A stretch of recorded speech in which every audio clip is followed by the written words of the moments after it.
In this session, we will see some problems based on self and mutual inductance. Now take down the first question.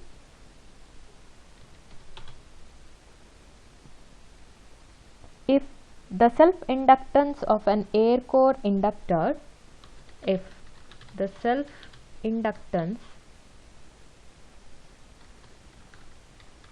of an air core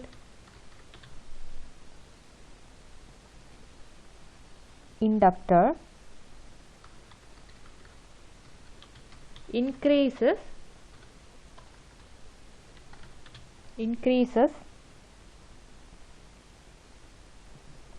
from 0.01 Henry to 0.01 millihenry to 10 millihenry on introducing an iron core into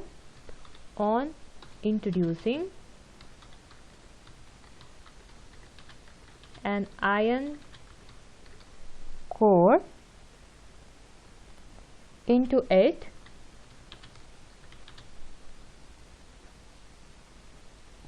what is the relative permeability of the core used? What is the relative permeability of the core used?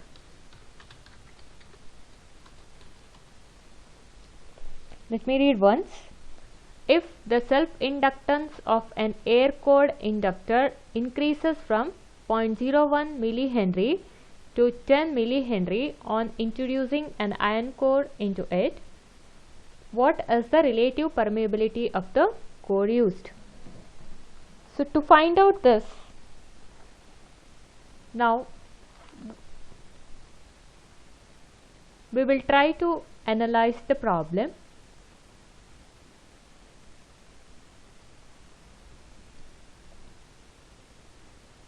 Now what happens here is, we have an air core inductor initially and its inductance or self-inductance in the beginning was 0.01 millihenry.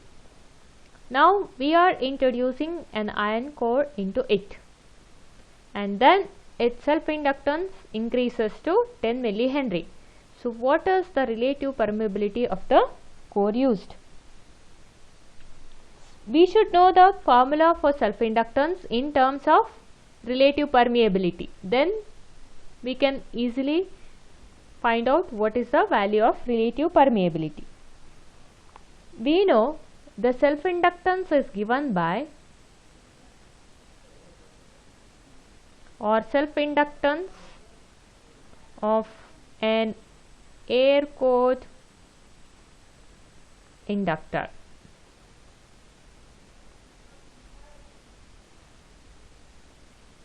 is L is equal to mu naught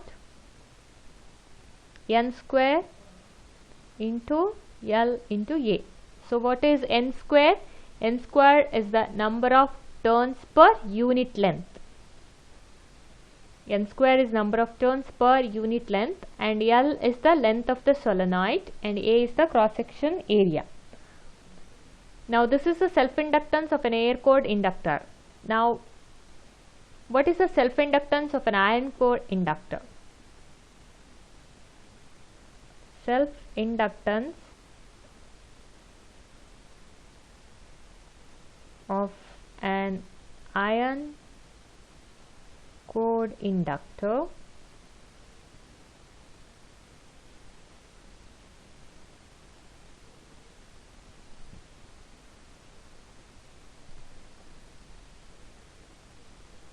is L dash is equal to mu naught mu r into n square L A. What is mu r here? Mu r is the relative permeability of iron.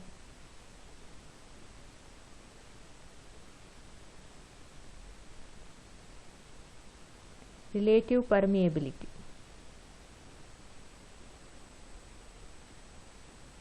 of the material.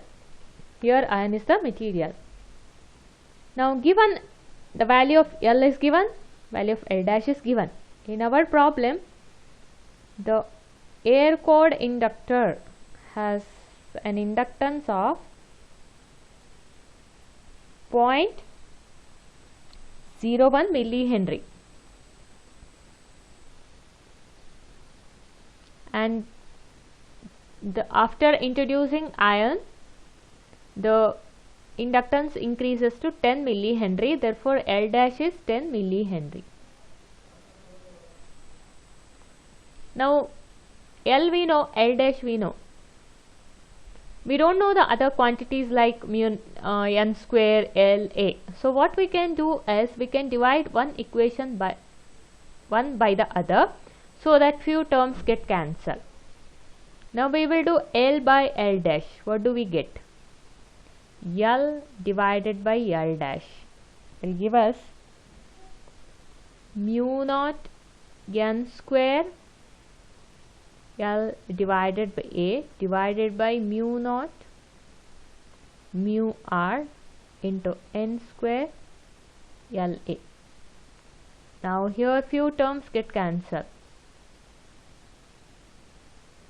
The only remaining term is 1 by mu R, or mu R is the value which we need to calculate. That for mu R is, from this it is L dash by L.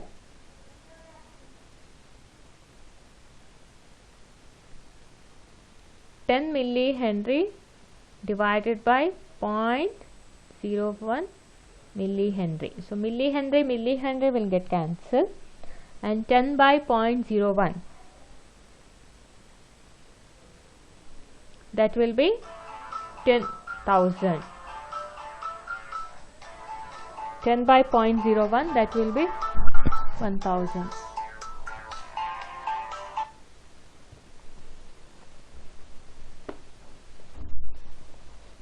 (10 by 0.01), so that will be 1000. The relative permeability is 1000, and there is no unit for it because it is relative permeability, because it is 10 divided by 10 to the power minus 2. So when it comes to the numerator, it will become 10 multiplied by 10 square, that is 1000. Now I hope you understood this. We will do another problem.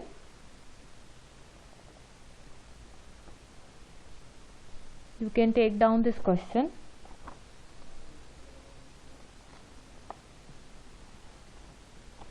If, let's go to the next page and then take down this question. If the number of turns of a solenoid is doubled, if the number of turns of a solenoid is doubled,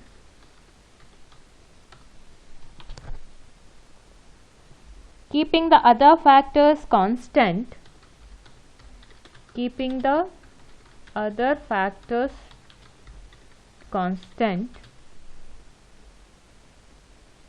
how does the self-inductance of the solenoid change?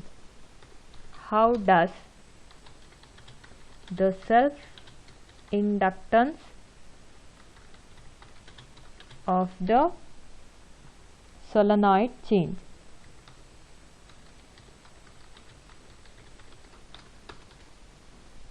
If the number of turns of a solenoid is doubled, keeping the other factors constant, how does the self-inductance of the solenoid change? To know this, what we have to do? We can write the equation for self-inductance in terms of number of turns, because here they are asking the dependence between the number of turns and the self-inductance. Let us write the equation for self-inductance in terms of the number of turns of the solenoid.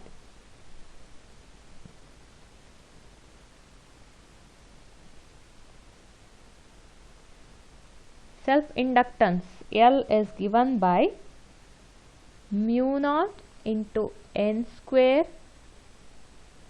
divided by A divided by L. Now what is N here? The total number of turns. A is the cross-sectional area and L is the length of the solenoid.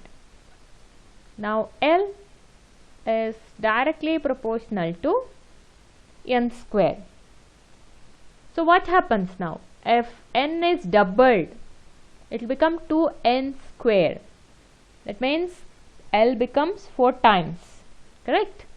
If N is doubled, N will become 2N. And 2N whole square, it will be 4N square.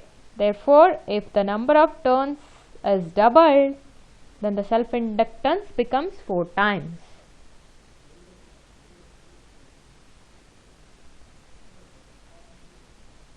Therefore, L is proportional to N square if the number of turns of a solenoid is doubled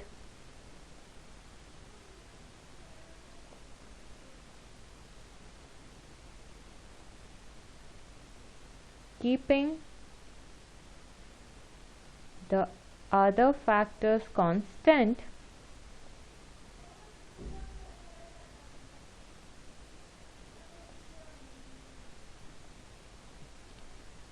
the self-inductance becomes 4 times.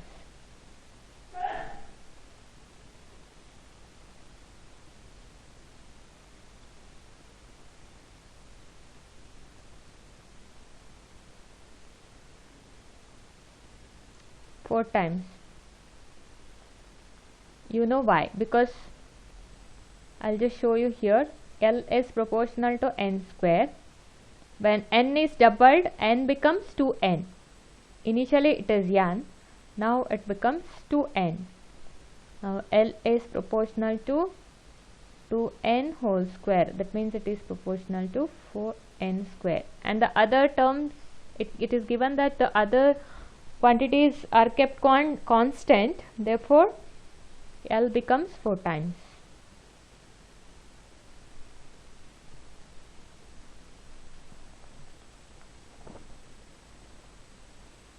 Now you can take down another one.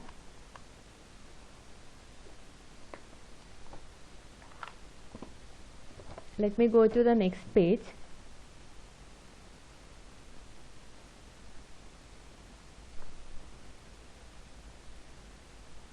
Now take down this.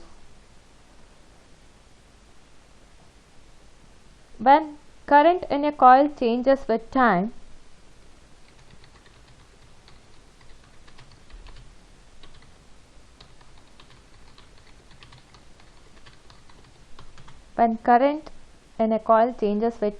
how is the back EMF induced? How is the back EMF induced? Back EMF induced in the coil related to it.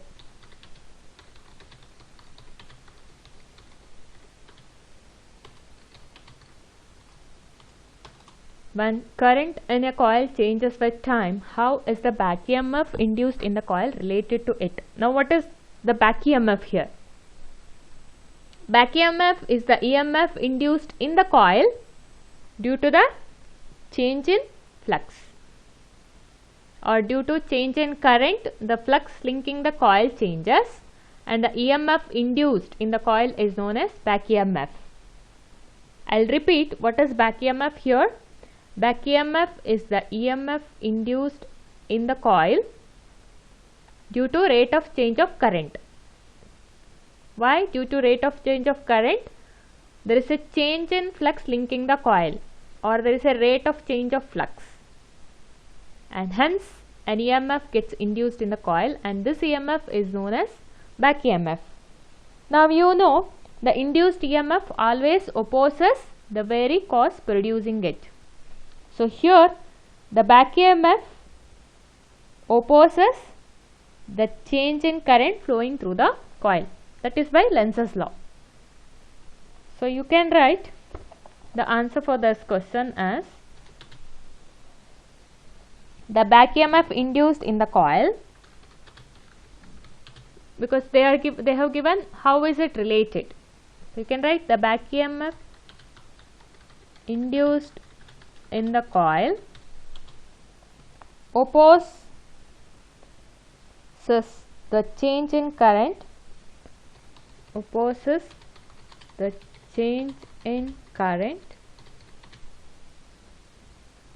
flowing through the coil.